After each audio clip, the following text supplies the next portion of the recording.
अस्सलाम वालेकुम नाज़रीन, आप देख रहे हैं लाइव डॉक्टर शाहिद मसूद और मैं हूं महर शेर। आज साबिक चेयरमैन नैब सैयद अमजद नकवी साहब पैनमा केस की JIT के सामने पेश हुए, जबकि आने वाले हफ्ते में JIT ने तारिक शफी साहब, हसन और हुसैन नवाज साहब को तलब किया है और साथ ही मरियम नवाज साहिबा को 5 तारीख को तलब किया गया है। इसके अलावा साबिक सदर आसिफ अली जरदारी साहब ने मुल्क वापस आके एक बार फिर से अपनी सियासी सरगर्मियों का आगाज़ किया है। इन पर बाकी अहम इशूज़ पर हम आज के प्रोग्राम में डिस्कशन करेंगे। हमारे साथ स्टूडियो में मौजूद हैं डॉक्टर शाहिद मसूद। अस्सलाम वालेकुम डॉक्टर साहब। वालेकुम जी, आपको भी नौजवान सलाम। डॉक्टर साहब, जरदारी साहब वतन वापस आ गए हैं और उस वक्त वापस आए हैं जब पैनमा केस की JIT का फैसला आने वाला है। डॉक्टर साहब, उनकी वापसी को आप कैसे देख रहे हैं, इस पर हम डिस्कशन करते हैं।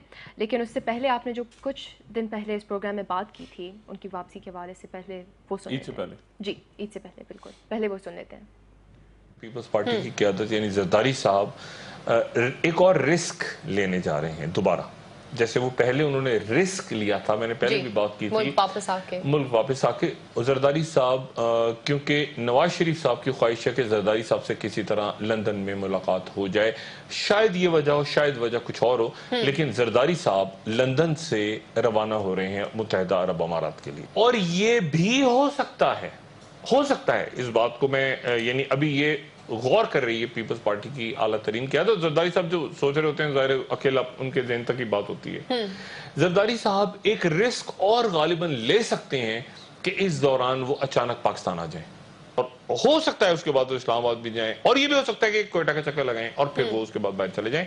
लेकिन ये जो उनके अचानक मुल्क से जाने के नतीजे में बेचैनी फैली है पीपल्स पार्टी के अंदर कि क्यों गए बताए बगैर, तो लेकिन जरदारी साहब अगर लंदन से UAE आते हैं तो भी एक रिस्क होगा, और UAE से पाकिस्तान आते हैं तो बहुत बड़ा रिस्क होगा। लेकिन जरदारी साहब ऐसा कर सकते हैं। जी डॉक्टर साहब, और आज जरदारी साहब ने नौशेर फिरोज़ में वज़ीर आज़म पर शदीद तनकीद की। डॉक्टर साहब, मौजूदा हालात में जरदारी साहब का मुल्क वापस आना आप कैसे देख रहे हैं? क्या उनको आना चाहिए था? मैं बाद में आता हूँ ज़रा कि जरदारी साहब अब किस तरह देख रहे हैं सूरत हाल को। पहले जब वो आए थे दिसंबर में, तो जाहिर है कि उस वक्त भी मैंने ये कहा था कि उन्होंने रिस्क लिया है जी, और उस रिस्क के नतीजे में उन्होंने अपनी सियासी सरगर्मियाँ शुरू की। उन्होंने कहा कि इलेक्शन में हिस्सा लेना है, फिर पार्लियामेंट में जाना है, फिर तहरीक चलेगी, फिर बहुत कुछ होगा। बहरहाल वो सब तारीख का हिस्सा है। अब जरदारी साहब क्या सोच रहे हैं, मैं उस पर बाद में थोड़ी देर बाद आता हूँ। पहले ज़रा ये JIT में जो हमारी बहन को बुला ली है 5 तारीख को, और उसमें मरियम नवाज साहिबा को ये ऑप्शन दिया गया है कि वो अपने साथ चाहें तो किसी खातून को ले जा सकती हैं, सरकारी ऑफिसर को, या ये कि JIT के अरकान गालिबन वहाँ पे जब उनसे पूछगछ करेंगे मेरी बहन से, तो वहाँ पे ख़वातीन मौजूद होंगी, एक खातून या 2 ख़वातीन जो कि JIT यानी तफ्तीशी हवालों से वहाँ पे वो बैठ के, ये नहीं कि सहेलियाँ गप्पे लगा रही हैं बैठ के, ये ऑप्शन उनको दिया। हाँ सहेलियाँ नहीं, सहेलियाँ गोल गप्पे खा रही हैं, नहीं ऐसे नहीं। वो वहाँ पे संजीदगी के साथ वो ख़वातीन बैठी होंगी और ख़वातीन मेरी बहन को हौसला दे रही होंगी कि कोई मतलब ऐसा ना हो कि बाहर आके वो कोई उसका नामुनासिब मैसेज जाए, तो ख़वातीन अंदर होंगी। मेरी बहन को उसको बिल्कुल फिक्र नहीं करनी चाहिए, और कैप्टन सफदर साहब को भी नहीं करनी चाहिए, और शरीफ फैमिली को भी नहीं चाहिए। ख़वातीन है तो ख़वातीन बैठी होंगी अंदर, तो कोई मुज़ाहिरा नहीं है। लेकिन और उससे पहले 3 तारीख को मेरे ख्याल से हसन नवाज आ रहे हैं, 2 तारीख को तारिक शफी आ रहे हैं, पूरे खानदान लाइनें लग गई हैं सबकी, सब आगे पीछे 1 2 3 4। ये जो बारिशें हुई है ना लाहौर में, ये पंजाब में बड़ी बारिश हुई है, इनका फायदा भी बहुत हुआ है। FBR वालों को सारा रिकॉर्ड मिल गया है, जो अमूमन इस किस्म के हालात में आग लग जाती थी। आपको पता है ना, LDA में आग लग गई, नैब के दफ्तर में आग लग गई, फला आग लग गई, तो कुदरत ने कुछ ऐसा इंतजाम किया है। ममनून हुसैन साहब ने याद है एक दफा कहा था कि कुदरत की तरफ से पनामा है और इसमें बड़े बड़े लोग फंसेंगे, तो कुदरत की तरफ से वो एक खुद ब खुद जो है वो पानी जारी था कि कहीं आग वाग ना लगे, और FBR को भी सारा रिकॉर्ड मिल गया और नैब को भी। अभी तारिक शफी जो चूचा है, इस तारिक शफी को बुलाएंगे दो, असल ये पंगा जो है ना तारिक शफी ने डाला है, जो मियां नवाज शरीफ साहब का एक कजन है कोई, और पता नहीं कितने कजनों के कजनों। अब वो तारिक शफी जो है उसने वो अंदर जाके बन गया वादा माफ, वो खबर आ गई बाहर कहीं से खबर बाहर आ गई कि तारिक शफी ने आके रोया धोया, उसने रोने धोने के बाद वो उसने कहा कि मुझे तो दबाव डाला, मुझे तो डराया, मुझे धमकाया, और चूचे को तो अब दोबारा उसको बुला लिया कि बेटे आओ ना जरा मुन्ने, और जरा आगे बता कि तू तो वादा माँ बन गया था। तो ये क्या कहानी है सारी। अच्छा जनरल अमजद आज जो है वो 1 घंटा बात कर गए और वेरीफाई गालिबन कर गए हैं वो सारी डॉक्यूमेंट्स वगैरह जो पुरानी थी, और जिनके मुताबिक इसहाक डार साहब जो हैं वो उन्होंने बयान हल्फिया दिया था। इसहाक डार साहब उस वक्त आसमानों पे उड़ रहे थे। अगले दिन जिस दिन इसहाक डार साहब ने ये अपने 12 के 12 पंजे लगाए, उसमें साइन किए 12 की 12 उंगलियों से दस्तखत किए, तो उसके बाद उनको वहां पे शिफ्ट कर दिया गया उनकी रिहाइशगाह पे अगले ही दिन। और अगले ही दिन वो इतने, फिर उसके बाद 2-3 साल तक वो इस चक्कर, जो मैं बार बार कहता हूँ ना, वो इस चक्कर में किसी ने शौकत अजीज जाए और मैं किसी दिन नवाज शरीफ साहब को वजीर आजम बन जाऊं। दोबारा उसके बाद पता नहीं क्या कहानी डाली उन्होंने, वो एक समझी का रिश्ता उन्होंने बना लिया, और वो बहरहाल जो कुछ हो रहा है वो होने जा रहा है ना, आप क्या कर सकते हैं। लेकिन अब मैंने तो पूरी कोशिश की, मेरी तो पूरी कोशिश की कि ये सारे बच जाएं, ये जितनी पाकिस्तान की बदमाशी है बच जाए। लेकिन बदमाशियां जो है उसका तो एहतसाब होने जा रहा है और बड़ा सख्त होने जा रहा है। मेरी पूरी कोशिशों के बावजूद कि इस बदमाशियों को कुछ ना हो, ये बदमाशियां जो है अपने मंतकी अंजाम पे पहुंच रही है जी। अच्छा अब होने ये जा रहा है, देखें ये तो फारिग हो गए, ये तो फारिग हो गए ना, एक एक करके वो गायब वजीर भी गायब होने शुरू हो गए। हमारा भाई साद रफीक वैसे ही बोल रहा है बेचारा, वो उसके अपने मसाइल हैं जी। बाकी हमारे दोस्त अहबाब में आहिस्ता आहिस्ता करके वो स्ट्रेटेजिक सेल भी कहीं गायब हो गया, तहलील हो गया। एक हमारी बहन मायजा हमीद आई थी सोशल मीडिया पे, वो भी जबरदस्त हो गई सोशल मीडिया। वो अब अजीब किस्म का वो पीआईडी भी आज पता नहीं, वो आज भी छुट्टी थी पीआईडी के, आज चला नहीं अकेली थी ना मरीम, बाकी पीआईडी देखे ना, तलाल चौधरी साहब पेपर दे रहे थे, दानियाल अजीज। लेकिन अभी होगा, अभी होगा, अभी देखें मजा नहीं आएगा ये इस तरह। हाँ ये जब तक देखिए मजा नहीं आता ना, उधर से वो एक डाइस पे, उधर दूसरा डाइस, एक प्रेस कॉन्फ्रेंस, दूसरी प्रेस वो जिसके पे मजा नहीं आता। कहानी के अंदर जो है ना वो मसाला होना चाहिए। अब एक एक करके पेश होंगे सारे, रोते धोते हाथ लाते हुए, जुल्म हुआ, हमें मारा, हमें कूटा, हमें ये किया, हमें वो किया, हमसे पैसे पूछ लिए, हमसे ये कर लिए। तो वो पब्लिक को थोड़ा तमाशा तो चाहिए रहा था कि ईद चली गई, लेकिन ये थोड़ा बहुत इस किस्म की अदाकारी फनकारी जो है ये तो अभी अच्छा है ना, लोग एंजॉय करेंगे आने वाले दिनों में। अच्छा एक तो बात ही होगी। अच्छा दूसरी मैं अपनी बहन को मुबारकबाद दे दूं, मेरी बहन जो मरीम नवाज साहब हैं, उनके साहबजादे ने ग्रेजुएशन कर ली है और वो वहाँ पे लंदन में मौजूद थी ग्रेजुएशन की सेरेमनी में। मेरी तरफ से दिली मुबारकबाद उनको भी और कैप्टन सफदर साहब को भी। लेकिन एक तस्वीर जो उन्होंने ट्वीट की है, वो तस्वीर को मैं गौर से देख रहा हूं, वो मुझे पता नहीं क्या वजह लग रही है। वो तस्वीर हमारे प्रोडक्शन टीम ने तैयार की और प्रोडक्शन टीम सो रही है, जाग रही है। वो प्रोडक्शन, वो जो तस्वीर है, वो तस्वीर आए तो मैं आगे चलूं, मुझे नहीं पता प्रोड्यूसर्स क्या कर रहे हैं इस वक्त। जी अभी आती है डॉक्टर साहब, आप फिर चलें। अच्छा वो जो है वो बहरहाल वो तस्वीर आएगी तो फिर मैं आवाज करूंगा। तो तस्वीर की तरह वो जबरदस्त हो गई, तस्वीर बड़ी इंटरेस्टिंग थी। बहरहाल अच्छा अब एक एक करके ये तमाम शख्सियत जो है ये आएंगी और आने के बाद अपना जो क्या ना कच्चा चटा खोल के, और देखिए हसन नवाज साहब ने जो बात की है वो हुसैन नवाज साहब ने नहीं की, जो हुसैन नवाज साहब ने बात की वो तारिक शफी ने नहीं की, जो तारिक शफी नहीं, प्रोडक्शन टीम से कहें कि उसको तस्वीर को करें, ये हंग नहीं हुई तस्वीर जी। अच्छा दिखाएं, उनसे कहें दिखाएं तस्वीर जी, यही है डॉक्टर साहब। नहीं हाँ ये तस्वीर को बड़ा करेंगे जरा। ये जो मरियम नवाज साहब ने तस्वीर भेजी है बड़ी बहुत ही जबरदस्त तस्वीर। इस तस्वीर में प्रॉब्लम है कोई, जरा बड़ा करेंगे इसको बड़ा करें जरा, तस्वीर को बड़ी स्क्रीन में देखें। इस तस्वीर में प्रॉब्लम ये है कि पीछे किताबें नहीं है, ये तो वो लगा हुआ है, क्या होता है वो एक वो गत्ते का नहीं बनाते थे किताबों का, ये या तो वो है या ये फोटो। इस तस्वीर में कोई मसला है मेरी बहन, इस तस्वीर में कोई मसला है।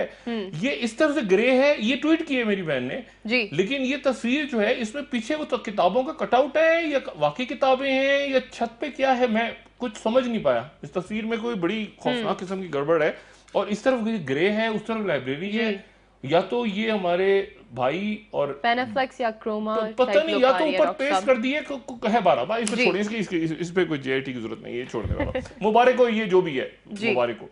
अच्छा, अब बात यह है कि डिस्क्वालिफिकेशन और डिस्क्वालिफिकेशन यानी नाअहलियत, और नाअहलियत मियां नवाज शरीफ साहब को अंदाजा है इस बात का अच्छी तरह कि उनको बाहर की, मैं बार बार रिपीट कर रहा हूं, बाहर की स्टैब्लिशमेंट्स ने उनको डंप कर दिया। पाकिस्तान की स्टैब्लिशमेंट न्यूट्रल हो गई है। मियां साहब कभी न्यूट्रल अदालत या न्यूट्रल इस्टेब्लिशमेंट को पसंद नहीं करते जी। तो मियां नवाज शरीफ साहब अब अदालत को कुछ बात करेंगे, कठपुतलियां इधर उधर ज्यादा करेंगे तो नाअहलियत वो और किसी मामले में हो जाएगी। क्या ये मामला नाअहलियत की तरह ये की जा मियां रहा है? साहब को उनके कानूनी माहिरीन ने बताया है, ये मैं बात दोबारा रिपीट कर रहा हूं कि उनके कानूनी माहिरीन ने बताया है कि आप 10 साल की नाअहलियत की तरफ बढ़ रहे हैं, आप भी और मरीम नवाज साहिबा भी। आपके दोनों बच्चे चूंकि बाहर के शहरी हैं वो बच जाएंगे, और इसहाक डार भी, इसहाक डार का भी आने वाला है। इसके बाद मेरे ख्याल से इसहाक डार का नंबर लगेगा आखिर में, क्योंकि जलाद तो वही है ना, हैंगमैन जो जलाद फांसी लगाने वाला शख्सियत, तो सारा उसी के वही एफिडेविट है ना सारा, काशिफ फजूद काजी फलाना वो सारा, वो हैंगमैन तो किरदार वही अदा करेगा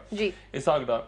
तो बात यह है कि, लेकिन इसमें एक बात जो बड़ी अहम है वो ये है कि मियां नवाज शरीफ साहब को जरदारी साहब इस वक्त अगर ये समझ रहे हैं कि मियां नवाज शरीफ साहब के बाद उनका नंबर नहीं है, पीपल्स पार्टी नहीं, ये अक्रॉस द बोर्ड करप्शन हो जाए, पीटीआई के लोग भी हैं जी, पीटीआई के लोग भी जो करप्शन करके उधर से उधर, उनका ख्याल है कि हम ड्राई क्लीन हो जाएंगे, गलत गलत गलत गलत एक दफा होगा तो फिर सबका होगा, अक्रॉस द बोर्ड सारे अदारों का, सबका अक्रॉस द बोर्ड एक दफा इस मुल्क ने साफ होना है, और वो वक्त आ गया है और लोग भी तैयार हो गए मेंटली। लोग, अब आप लोगों की सोच को रिवर्स नहीं कर सकते, लोगों की सोच को आप कहेंगे नहीं, ये अब ये लोगों की सोच को जिसने भी धारा है इस तरफ माशी दहशतगर्दी की तरफ, कि माशी दहशतगर्दी करप्शन ये सारा, तो अब मैं हूं या मेरे और बाकी बाद में भी और दोस्त यार आ गए हैं सारे, लेकिन बात यह कि अब लोगों की सोच के धारे को वापस नहीं कर सकते, वरना लोग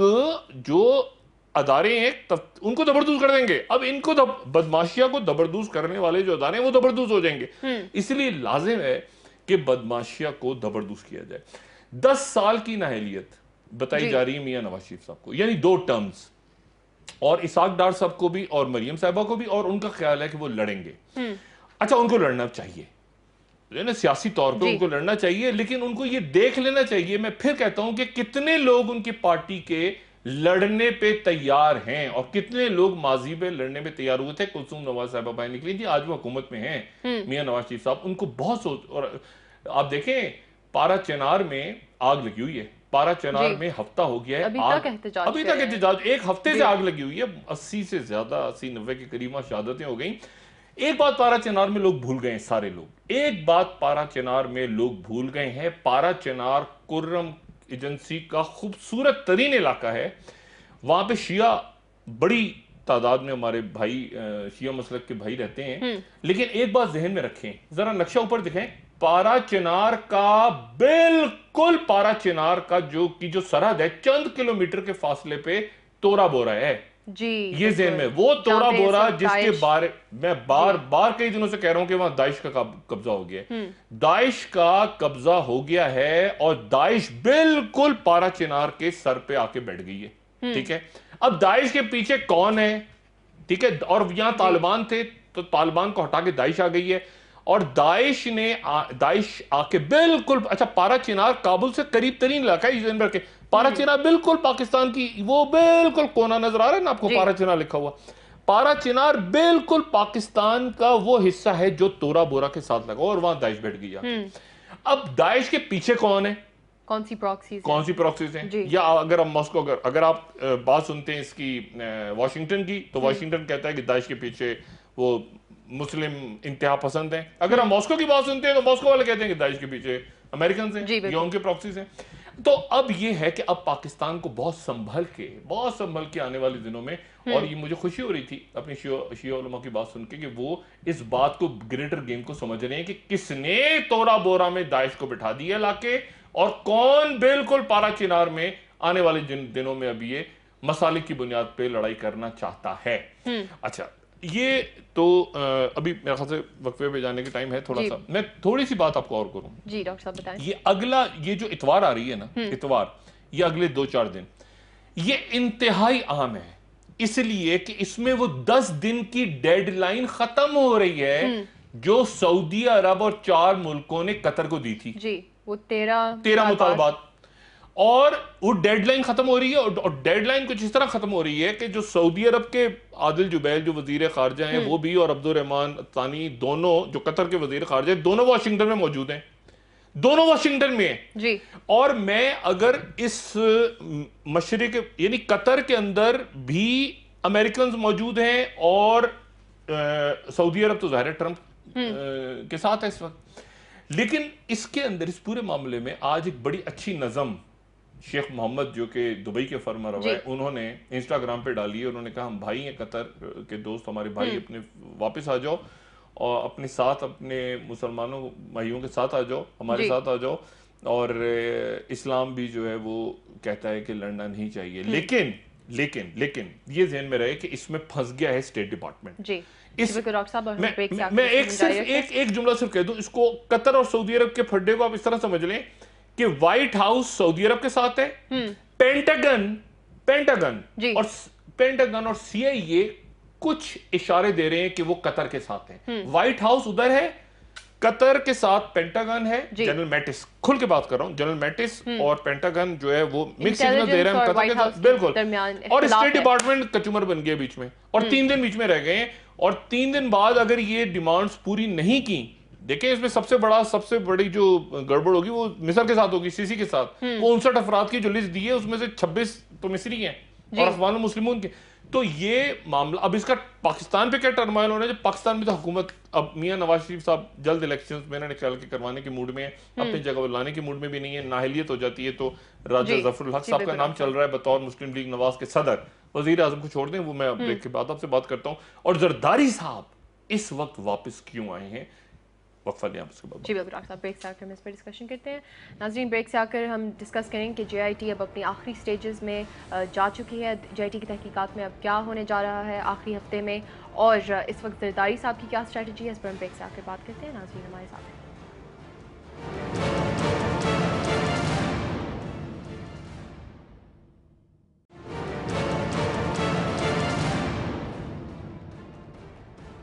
वेलकम बैक। नाज़रीन जी, डॉक्टर साहब, मजीद अचकज़ई साहब का जो वाक़या हुआ उस बारे में डॉक्टर साहब कहा जा रहा है कि दोनों पार्टीज़ की आपस में सुलह हो गई है।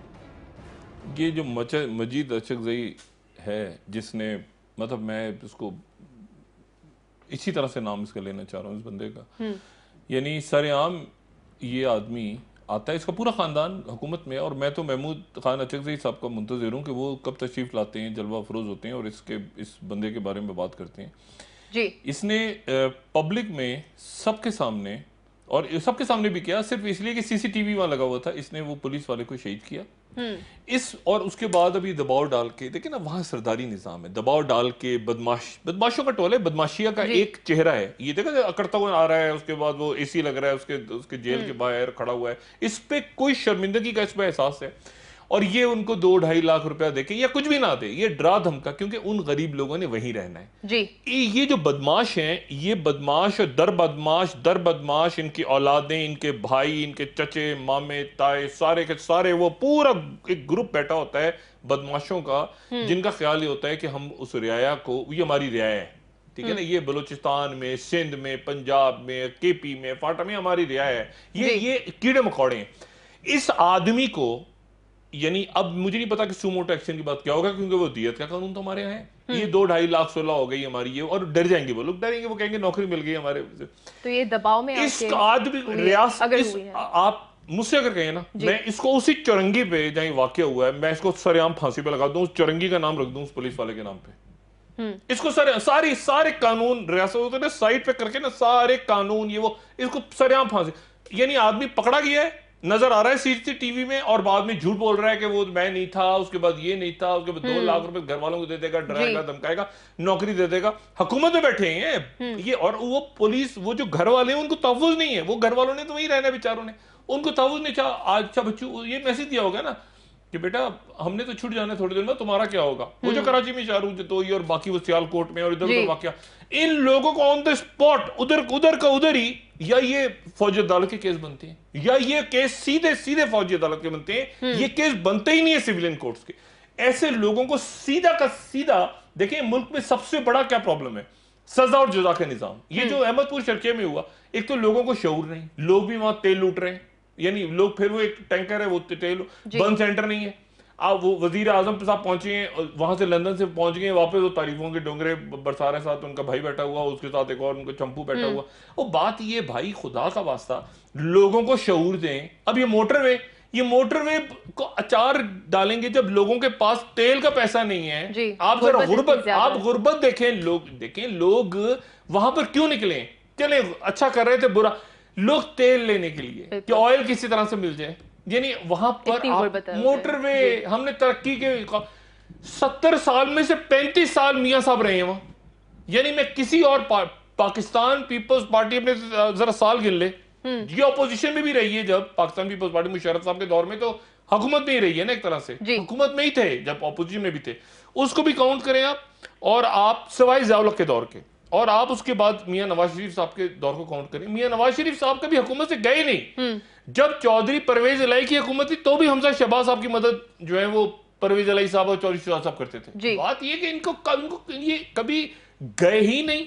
अब 35 साल 70 साल में से आधा हिस्सा अगर आपके एक खानदान ने हुकूमत की है और बाकी आप सोच रहे हैं कि हमारी अगली नस्लें हुकूमत करेंगी, तो मुझे बताएं कि उस इलाके में जो पटवारी लगा था वो आज मेरा ख्याल से पटवारी होगा, फवाद पहले पटवारी होगा ना, और क्या होगा वो, जिसको जो 35 साल में कहीं तो तरक्की की होगी उसने 20 साल में पहुंच जाते हैं लोग।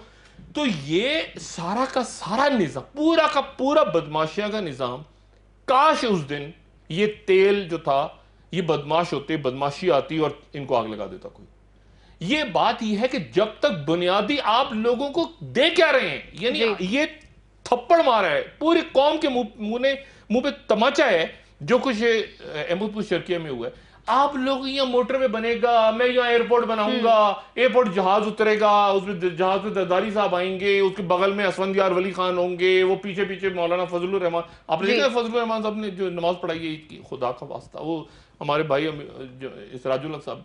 बात है कि दिमाग है सबके कहीं और, सबके जहन ही कहीं और लगे हुए हैं। हमारी बारी, हमारे मिनिस्ट्रियां, हमारी ऑफशोर कंपनियां हमारे पे, उसके अंदर ना तालीम दे रहे हैं आप, ना लोगों को शऊर दे रहे हैं आप, ना कोई। तो मुझे ये अमजद अचकजई को तो सरेआम सीधा का सीधा ये मिलिट्री कोर्ट के केसेस बनते हैं, इनको मिलिट्री कोर्ट में जाना चाहिए और उनके खानदानों को तहफुज रियासत को फराहम करना चाहिए। बात खत्म हो गई, इससे ज्यादा कोई बात ही नहीं। बाकी अब वो आपने बात की थी जरदारी साहब की, जरदारी साहब पाकिस्तान वापस तशरीफ लाए, अपने रिस्क के ऊपर आए हैं, क्योंकि उनके जाने के बाद एक तो अचानक गए और नाराज होकर गए थे, मैंने पहले भी बात की थी।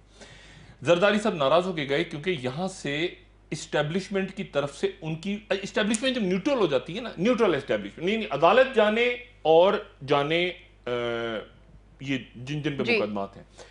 अच्छा, अब उसमें एक आम तरीन एक सिंबल जाता है ना, वो है डॉक्टर आसिम हुसैन। यानी आसिम हुसैन साहब कराची में उनके वो पड़े हुए हैं और उनके दोनों पासपोर्ट अदालत के पास हैं, और वो किसी वक्त भी, और शर्जील मेमन हमारे भाई जो हिफाजती जमानत पे हैं। अब बात ये है कि ये हिफाजती जमानत है कि किसी रात कैंसिल हुआ और जबरदस्त।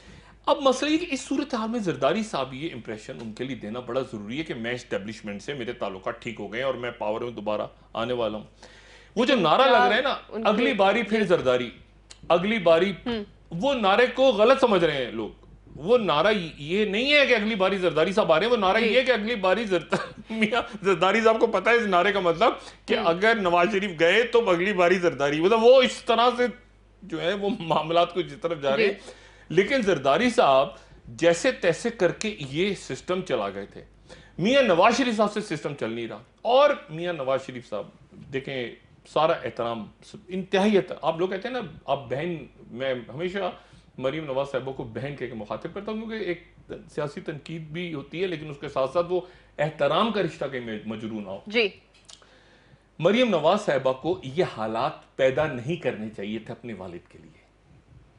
एक ये मरीम नवाज साहबा को इतना ज्यादा जिसे कहना चाहिए ना उन, ये सारा मरीम नवाज साहिबा जो है ना, मीडिया स्ट्रेटेजिक सेल बनेगा, मैं अगली वजीर आजम होंगी, मैं मेरे पास ये डिग्री होगी, मैं फलाना तस्वीरें उतारूंगा, अपने वालिद को इम्तिहान में नहीं डालना चाहिए था, और वालिद को अपने वालिद को इम्तिहान में नहीं डालना चाहिए था, और अपने बच्चों को इम्तिहान में नहीं डालना चाहिए था। इन्हें सब अपना सियासी मुस्तकबिल भी नहीं, मियां नवाज शरीफ साहब तो अपनी जिंदगी अच्छी गुजार गए, अपनी जगह ना वजीर आजम बन गए, पैसा ये वो सारा वो जो कुछ, वो आगे जो नस्ल है अब वो उसमें मरियम नवाज साहिबा को ही चाहिए था कि वो 2 कदम पीछे, लेकिन नहीं मैं तो बनूंगी वजीर आजम। देखिए ना, मतलब मुझे तो अब्बू होते हैं, छोटे बच्चे होते हैं ना, नहीं मैं तो ये खिलौना लूंगा, वो कहते बेटा ये ले लो, नहीं मैं तो यूं करूंगा, मैं तो यूं करूंगा, अब मैं तो वजीर आजम बनूंगा, वो कह रहे बच्चे तुम ऐसा करो कि तुम सदर बन जाओ, नहीं नहीं मैं तो वजीर आजम बनूंगा। अब ये अगर जिद आ जाए, अब उस जिद के अंदर वो पूरा का पूरा टब्बर का टब्बर ही जो है गड़प हो गया, उसमें मुस्लिम लीग नवाज अब सोच रही है बैठ के, उनके लोग देखें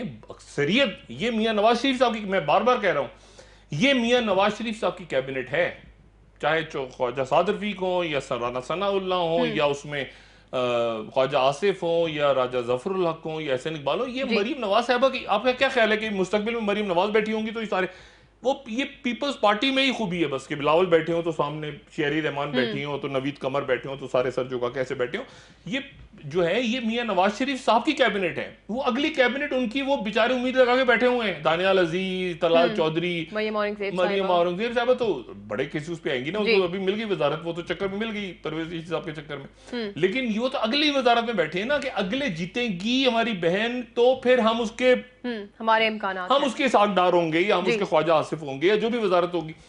तो बात यह है कि वो उससे पहले दबड़दूस हो रहा है मामला। अब मियां नवाज शरीफ साहब अर्ली इलेक्शंस कॉल करते हैं, फर्ज करें अभी असेंबली तोड़ दें, जो शेख रशीद कह रहे हैं असेंबली तोड़ के क्या होगा, और भाई असेंबली तोड़ के तो अदालत नायल और ज्यादा, और असेंबली तोड़ के आप किसको लाएंगे, केयर टेकर कैबिनेट कौन सी बनाए आप बनाएंगे खुर्शीद शाह के साथ मिलके, और पता चला आपको डिस्क्वालीफाई कर दिया बाद में, और इमरान खान कहेगा कि मैं नहीं मानता इस केयर टेकर को।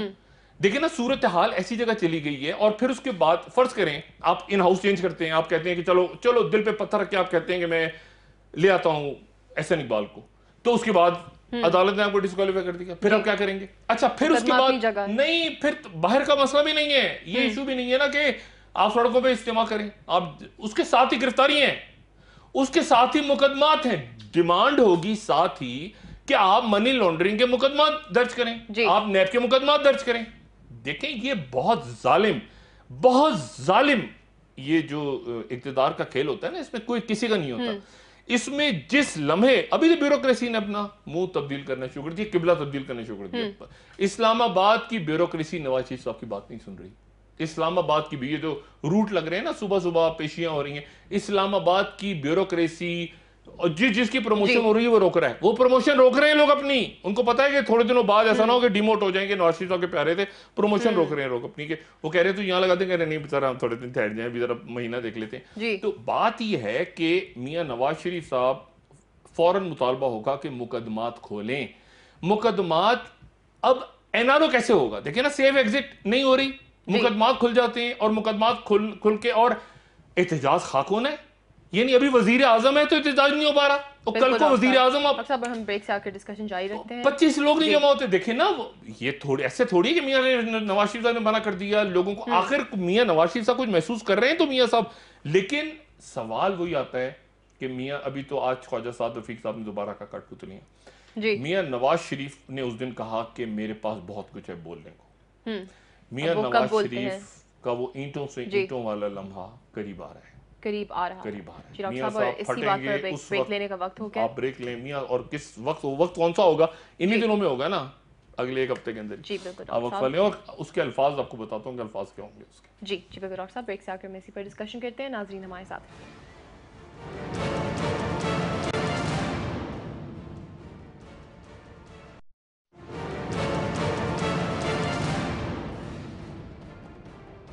वेलकम बैक नाज़रीन।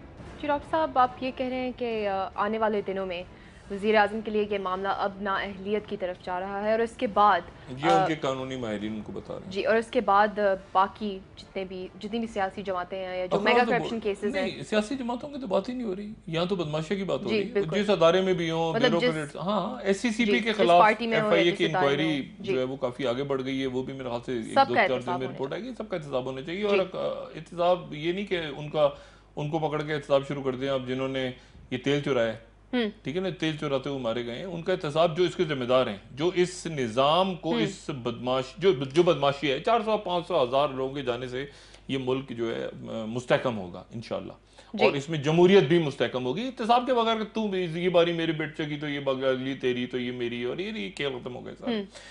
और ये एक जमशेद दस्ती साहब का वाकया आज अफसोसनाक पेश आया है। जी और जमशेद दस्ती जो है कि उनके साथ काफी जुल्म जमशेद दस्ती जो है, जमशेद दस्ती साहब को मैं जब ये सैलाब आया 2000 का, सन 2000 का, तो मैं वहां पे पहुंचा अपनी टीम के साथ। तो वहां पर हिना रब्बानी खर जो कि पीपल्स पार्टी में थी उस वक्त, अभी शायद पीपल्स पार्टी में ही है, और जमशेद दस्ती, और आप इतना बड़ा वहां पर मजमा जमशेद दस्ती के लिए खड़ा हो गया था। वहां पर इनका आपस में भी तनाव है, हिना रब्बानी, लेकिन इतना बड़ा मजमा जमशेद दस्ती के लिए खड़ा हो गया था वहां पे। और जमशेद दस्ती एमएनए भी है, और मेरे ख्याल से इसने खुल के तनकीद की। मेरी जो इतला है, मैंने पूछा आज लोगों से, मैंने कहा क्या हुआ जमशेद दस्ती के साथ ही ज्यादा ही तो पता नहीं लगा जी। जमशेद दस्ती अच्छा वो मीडिया में आगे, वरना तो इनको इनकाउंटर करके मारने का इरादा था कि ये फरार हो रहे थे जेल से और पुलिस के तहवीर से, और इनको गोली वोली मारने का इरादा था, जो कि एक सिस्टम है पंजाब का। तो मैं तो परेशान, मैंने कहा एमएनए, उन्होंने कहा डॉक्टर साहब क्या एमएनए, मैंने वो नहीं देखा उधर मस्जिद अचकजई का, उसको क्या बिगाड़ लिया मीडिया ने, आप लोग दो दिन बकबक करते हो आप, और तीसरे दिन जो है। तो मैंने कहा एमएनए को मारने का इरादा था, कहना आप जेल से भाग रहा होता, हवाला से भाग रहा होता, गोलियां मार देते, क्या था। तो मतलब इस किस्म का एक सियासी माहौल मुल्क में बना दिया गया है, जहां पर आप जमशेद दस्ती को उठा के कह रहे हैं कि इसका इनकाउंटर करेंगे, और कह रहे हैं खुद, और कोई इशू नहीं है, तैयार थे लोग बहुत सारे। हाँ, पुलिस वाले भी जो यानी बेचारे बदकिस्मती से इस सिस्टम का हिस्सा बने हुए हैं, अच्छे पुलिस वाले भी हैं, लेकिन कुछ लोग तैयार थे। और पुलिस वाले नहीं भी होते तो उनको यूनिफॉर्म पहना के आप कहते हैं कि गुंडा नासिर, उनको एनकाउंटर कर दो। और साथ ही मजीद अचकजई जो है, वो जिसको फांसी लगनी चाहिए सरेआम, वो कह रहा है कि मैं 2 लाख रुपए 1 लाख रुपए लेके क्या कर लेगा मीडिया, और ये धमकियां लगाता फिर रहा है। तो ये मैं कह रहा हूँ कि अब वो वक्त आ गया, रियासत के लिए वो वक्त आ गया जी। अच्छा, एक मैं बात आपको, ये सूरत हाल क्यों कशीदा हो रही है पाकिस्तान में? एक तो ज़हन में रखें कि पारा चिनार के सर के ऊपर तोरा बोरा पे लाके दाइश को बिठा दिया, जिन्होंने बिठाया है वो जिम्मेदार हैं पाकिस्तान के अंदर मसाले की लड़ाई करवाने में। और सबसे अच्छी बात यह है कि पाकिस्तान में शिया उलमा भी समझ रहे हैं और सुन्नी भी समझ रहे हैं इसको। जो नहीं समझ रहे नादान बीच में, बाकी लोगों को चाहिए कि उनको समझाएं, ठीक है। उलमा का फर्ज है कि तोरा बोरा पे बिल्कुल पारा चिनार के सर पे लाके दाइश को किसने बिठाया है? तालिबान को हटा के दाइश को बिठा दिया। वहां तालिबान पहले भी एक अजाब थे, लेकिन दाइश तो उनका बाप है, मगर पीछे कौन है वो जरा चेक करें। दूसरी बात जो है वो ये है कि अल्लाह करे ये मामला खराब ना हो, जो कतर और सऊदी अरब का मामला है। उसकी वजह ये है कि कतर के जो वजीर दिफा हैं वो दोबारा तुर्की जा रहे हैं जुमे को, और तुर्की ने खुल के पोजीशन ले ली है कतर के साथ जी। अच्छा, और जो सऊदी अरब है, जो मुत्तहिदा अरब अमारात है, वो कह रहे हैं कि बहुत जल्द मुख्तलिफ मुल्कों को फैसला करना होगा कि वो हमारे साथ हैं या वो कतर के साथ हैं, यानी हमारे साथ तिजारत करना। अच्छा, अब इसमें पाकिस्तान परेशान हो रहा है कि यार हम कतर के साथ होंगे, लेकिन पाकिस्तान का परेशान हो रहा है, पूरी दुनिया परेशान हो रही है। यानी देखिए ना, आप कतर के साथ करें या सऊदी अरब के साथ करें या यूएई के साथ करें, पूरी दुनिया परेशान हो रही है। मिस्री भी परेशान हो रहे हैं, हालांकि मिस्र भी साथ है, सऊदी भी परेशान हो रहे हैं, सऊदियों का बिजनेस है वहां कतर में, कतरी परेशान हो रहे हैं, कतरियों का। तो इस मामले को अगर कोई हल कर सकता है तो वो कर सकता है सिर्फ वाशिंगटन। इसमें प्यूटिन कोई रोल, और वाशिंगटन में भी आप कह रहे हैं कि इख्तिलाफ है। वाशिंगटन में तो खुला इख्तिलाफ है ना। मैं तो देखिए, मेरी इतला ये है कि वहां पेंटागन की एक लॉबी बन गई है, और मैटिस जो है वो कतर के साथ चाहते हैं सॉफ्ट रिलेशन, ट्रंप चाहते हैं सऊदी अरब के साथ भी। दोनों वज़राए खारजा, यानी अब देखें दोनों लॉबी करने के लिए पहुंचे होंगे वाशिंगटन। और ये अलुबैद जो एयरबेस है, अलुबैद एयरबेस जो सेंटकॉम की है, ये कतर में। लेकिन आप कमाल देखें, सबसे ज्यादा प्रेशर आज की दुनिया में, यानी कितना इंपॉर्टेंट है ज़राए अबलाग और मीडिया। अगर किसी को समझना है तो वो अल जज़ीरा को समझे। अल जज़ीरा जो है उसको इवन यानी उसके ऊपर बमबारी तक करने का इरादा हो गया था एक वक्त में। अल जज़ीरा को बंद करने का मुतालबा कि अल जज़ीरा को बिल्कुल बंद किया जाए, और उसको यानी सैटेलाइट से खत्म, उसको खत्म कर दिया जाए। बिल्कुल। और अल जजीरा 1996 में बीबीसी अरबी के लोग थे जो हायर हो गए थे कतर में, बहरहाल वो पूरी हिस्ट्री। लेकिन अल जजीरा जो है वो चूंकि हमायत करता है अरब हुक्मरानों के मुखालिफ खड़े होने वाली तहरीकों के, उनके खिलाफ जो तहरीकें खड़ी हैं उनके मुखालिफ, तो इसलिए प्रॉब्लम। अखवानुल मुस्लिमून के 26 लोग अगर फर्ज करें, हैंडओवर किसके होते हैं? वो हैंडओवर इजिप्ट के होते हैं। इजिप्ट क्या करेगा? सीसी की जान निकली हुई है वहाँ पे। सीसी परेशान है कि हैंडओवर हो गए ये 59 अफराद, मेरे हैंडओवर हो गए तो मैं फांसी लगाऊंगा इनको। वो पहली मिस्र जो है वो स्टेबल नहीं है गवर्नमेंट। तो अल्लाह करे कि इनके मामलात आपस में तय हो जाएं। इस वक्त जो हवाएं हैं ना, हवाएं यानी फजाएं शाम के ऊपर और इस पूरे इलाके में, ये इतनी खौफनाक हैं। एक ड्रोन, एक वॉरप्लेन गिरा दिया सीरिया का अमेरिकन ने। उसके बाद रूस ने कहा कि इस पूरे खित्ते में अगर कोई जहाज दाखिल हुआ तो हम उसे गिरा देंगे, यानी अमेरिकन गिरा तो हम गिरा देंगे। और फिर उसके बाद रूस के वजीर दिफा एक जहाज में जा रहे हैं, उसको नेटो के जहाजों ने घेर लिया और उसको बचाने के लिए उसमें रशियन फाइटर प्लेन ने घुस के अपने वजीर दिफा को निकाला बीच में। ये पहले 10-15 दिनों में देखें, इतना तल्ख माहौल है। और मैं हमेशा, चूंकि ज़ाहिर जंगों को लोग समझते भी हैं, जब इतने सारे फोर्सेस हों, इतने सारे मुल्क हों, इतने सारे मुल्कों के जहाज हवा में हों, मुसाफिर बरदार जहाज भी हों, ड्रोन्स भी हों, फाइटर प्लेन्स भी हों, नीचे ग्राउंड पे सरफेस टू एयर मिसाइल लेके खड़े हों, मलेशियाज हों, तो हादसों का खतरा, वो गलत इंटरप्रिटेशन हो जाती है। जहाज गिरा, किसने गिराया? अच्छा उसने गिराया, वो गिरा दो, अटैक हो गया। तो इस सूरत हाल को ठंडा करने की जरूरत है, इससे पहले कि कोई हादसाती गलती हो और नई जंगें। देखिए ना, रशिया कह रहा है कि हमने हॉटलाइन खत्म कर दी वॉशिंगटन के साथ, ये जब से जहाज गिरा है हमने हॉटलाइन खत्म कर दी। वॉशिंगटन वाले कह रहे हैं कि हॉटलाइन अभी तक चल रही है। एक हॉटलाइन जो सीरिया के ऊपर रशिया और अमेरिकन की थी हॉटलाइन, वो जो होता है ना, अचानक कोई मसला हो तो हॉटलाइन पे बात हो, वो हॉटलाइन वो कह रहे हैं हमने बंद कर दी। अब इस पूरी सूरत, तुर्की ने खुल के पोजीशन ले ली है कतर के साथ। और इतवार तक अगर मुतालबात पूरे नहीं होते तो क्या सऊदी अरब, ये 4 मुमालिक उन 13 धमकियों पे अमल दरामद करते हैं या नहीं करते? देखे ना, उन धमकियों का मतलब है कि कंप्लीट ब्लॉक कर देंगे आप, चारों तरफ से समुद्री ब्लॉक, हवाई फजाई ब्लॉक, ये ब्लॉक, खाना पीना बंद, ये वो सारा। क्या वाकई वो करेंगे या नहीं करते? अगर करते हैं तो मसला, अगर नहीं करते तो फिर उनकी बात चैलेंज हो जाएगी। जो 4 मुमालिक हैं कि इनकी बात पे तो कोई कतर कहेगा, लोग कहेंगे कतर जीत गया। तो इसमें कोई वॉशिंगटन को अगले 3-4 दिन में, अगर वॉशिंगटन ने कतर और सऊदी अरब के दरमियान कोई, कहते हैं ना, विन विन सूरत हाल, कि दोनों खुश हो जाएं, उधर भी कुछ मिल जाए उधर भी कुछ मिल जाए, ऐसी सूरत हाल ना निकाली तो उसके नतीजे में तसादुम बढ़ जाएगा। 10 दिन की डेडलाइन हैं, क्या जंग के हैं या ये इस तरह के देखिए बहुत सारे लोग हो ना जमीन पे। अब देखिए ना, इजराइल ने 10 मिसाइल दाग दिए हैं गोलान हाइट्स के ऊपर। वो कह रहे हैं कि हिजबुल्लाह को हम नहीं आने देंगे। मुझे इस बात, ये मेरा डर है, मेरा खौफ है कि वहां के इजराइल की एक और जंग होगी हिजबुल्लाह के साथ। वो बिल्कुल गोलान पे बैठ गए जाके सर पे। बात यह है कि वहां पर 10 मिसाइल इजराइल ने दाग दी हैं। इजराइल मुबारकबाद दे रहा है सऊदी अरब को। सऊदी अरब ये इस पूरे सूरत हाल को वॉशिंगटन के लिए, टिलरसन फंस गया ना बीच में, मैटिस इधर है, व्हाइट हाउस इधर है, 2 पोजीशंस ले गए, एक कतर के साथ, एक टिलरसन को, महकमा खारजा को एक मसले को हल करना है। ये इनका बड़ा इम्तिहान है 4-5 दिनों में। और कतर के वजीर दिफा फिर तुर्की जा रहे हैं, तुर्की ने पोजीशन ले ली है, एयरबेस बंद नहीं तुर्की कर रहा अपना। अगर वो नहीं करते मुतालबात पे अमल दरामद, तो फिर ये 4 मुल्क क्या करेंगे कतर के खिलाफ? हालात मेरा ख्याल है काफ़ी ज़्यादा, जहाँ पर पाकिस्तान की सियासी हुकूमत खुदा हाफिज होती नज़र आ रही है, वहाँ पर मशरिक़ वुस्ता के हालात भी बहुत ज़्यादा कशीदा हैं। जी शुक्रिया डॉक्टर साहब। नाज़रीन, कल दोबारा मिलते हैं इसी वक्त नई खबरों के साथ, नए तज्ज़िये के साथ। महर शेर की तरफ से खुदा हाफिज। शुक्रिया डॉक्टर साहब। अपने दोस्तों, रिश्तेदारों, गिरदो नवाह के लोगों का सब ख्याल रखिएगा। अल्लाह हाफिज़।